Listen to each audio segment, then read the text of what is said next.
ಇನ್ನು ಹಾಸನದ ಭಾಗದಲ್ಲಿ ಒಂಟಿ ಸಲಗ ತುಂಬಾನೇ ಕಾಟ ಕೊಡ್ತಾ ಇತ್ತು. ಹಾಗಾಗಿ ಆ ಕಿಲ್ಲರ್ ಒಂಟಿ ಸಲಗವನ್ನ ಸೆರೆ ಹಿಡಿಯೋದಕ್ಕೆ ಅರಣ್ಯ ಇಲಾಖೆ ಮುಂದಾಗಿದೆ.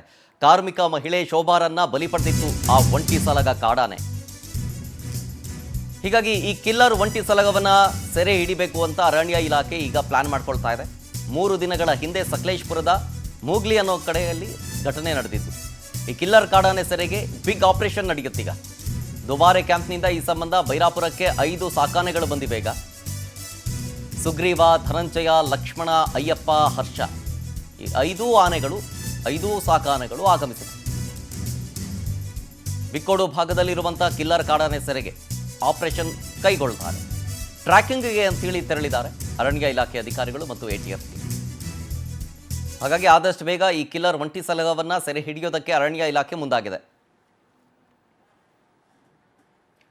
ಇನ್ನು ಈ ಸಂಬಂಧ ನಮ್ಮ ಪ್ರತಿನಿಧಿ ಸಚಿನ್ ಶೆಟ್ಟಿ ಒಂದು ಪ್ರತ್ಯಕ್ಷ ವರದಿ ಕೊಟ್ಟಿದ್ದಾರೆ, ಬನ್ನಿ ನೋಡೋಣ. ಹಾಸನ ಜಿಲ್ಲೆಯ ಮಲೆನಾಡು ಭಾಗದಲ್ಲಿ ಪುಂಡಾನೆಗಳ ಹಾವಳಿ ಹೆಚ್ಚಾಗಿದ್ದು, ಕಳೆದ 4 ದಿನಗಳ ಹಿಂದೆ ಶೋಭಾ ಎಂಬ ಮಹಿಳೆಯನ್ನ ಬಲಿ ಪಡೆದಂತ ಕಿಲ್ಲರ್ ಒಂಟಿ ಸಲಗವನ್ನ ಸೆರೆ ಹಿಡಿಯಲಿಕ್ಕೆ ಈಗಾಗಲೇ ಅರಣ್ಯ ಇಲಾಖೆ ಸಜ್ಜಾಗಿರ್ತಕ್ಕಂಥದ್ದು. ನಾವೀಗ ಹಾಲೂರು ತಾಲೂಕಿನ ಬೈರಾಪುರದ ಆನೆ ಕ್ಯಾಂಪ್ ಏನಿದೆ, ತಾತ್ಕಾಲಿಕವಾಗಿ ನಿರ್ಮಾಣ ಮಾಡಿರ್ತಕ್ಕಂಥ ಆನೆ ಕ್ಯಾಂಪ್ ಬಳಿ ಇದೀವಿ. ಇಲ್ಲಿ ನೋಡುವುದು ಸುಮಾರು 5 ಸಾಕಾನೆಗಳಿಂದ ದುಬಾರೆಯಿಂದ ತರಿಸಿದಂತ 5 ಸಾಕಾನೆಗಳು, ಸುಗ್ರೀವ, ಧನಂಜಯ, ಲಕ್ಷ್ಮಣ, ಶ್ರೀರಾಮ ಸೇರಿದಂತೆ ಒಟ್ಟು 5 ಸಾಕಾನೆಗಳಿಂದ ಕಿಲ್ಲರ್ ಕಾಡಾನೆ ಸೆರೆ ಹಿಡಿಯ ಕಾರ್ಯಾಚರಣೆಗೆ ಈಗ ಮುಂದಾಗಿರ್ತಕ್ಕಂಥದ್ದು ಅರಣ್ಯ ಇಲಾಖೆ.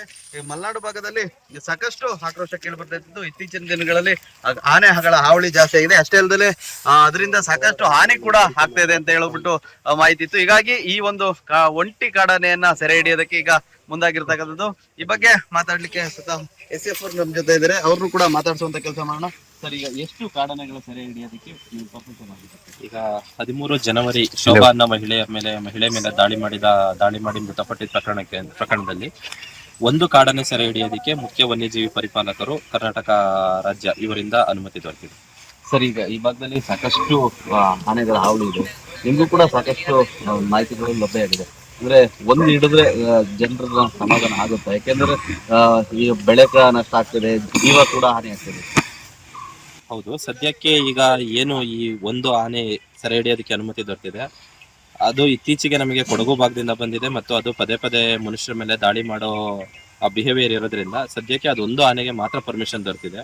ಒಂದು ಆನೆ ಸೆರೆ ಹಿಡಿದ ನಂತರ ನಾವು ಮೇಲಾಧಿಕಾರಿಗಳೊಂದಿಗೆ ಚರ್ಚೆ ಮಾಡಿಬಿಟ್ಟು ಮುಂದಿನ ಕ್ರಮ ಏನು ವಹಿಸ್ಬೇಕು ಅದನ್ನ ವಹಿಸ್ತೀವಿ. ಈಗ ಆನೆ ಟ್ರ್ಯಾಕ್ ಆಗಿದೆಯಾ, ಎಲ್ಲಿದೆ ಸರ್, ಎಷ್ಟು ಗಂಟೆಗೆ ಕ್ಯಾಪ್ಚರಿಂಗ್ ಸ್ಟಾರ್ಟ್ ಆಗಿದೆ?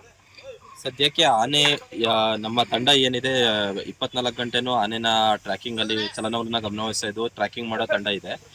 ಸದ್ಯಕ್ಕೆ ಇನ್ನು ಆನೆ ಹೋಗಿರೋ ಗುರುತು ಪತ್ತೆ ಆಗಿದೆ, ಆದ್ರೆ ಆನೆ ಇನ್ನು ನಮಗೆ ಸರಿಯಾಗಿ ಪತ್ತೆ ಆಗಿಲ್ಲ. ಒಂದು ಸರಿ ಆನೆ ಪತ್ತೆಯಾದ ಮರುಕ್ಷಣನೇ ಇಮಿಡಿಯೇಟ್ ಒಂದು ½ an hour ಅಲ್ಲಿ ನಾವು ಕಾರ್ಯಾಚರಣೆ ಪ್ರಾರಂಭ ಮಾಡ್ತೀವಿ.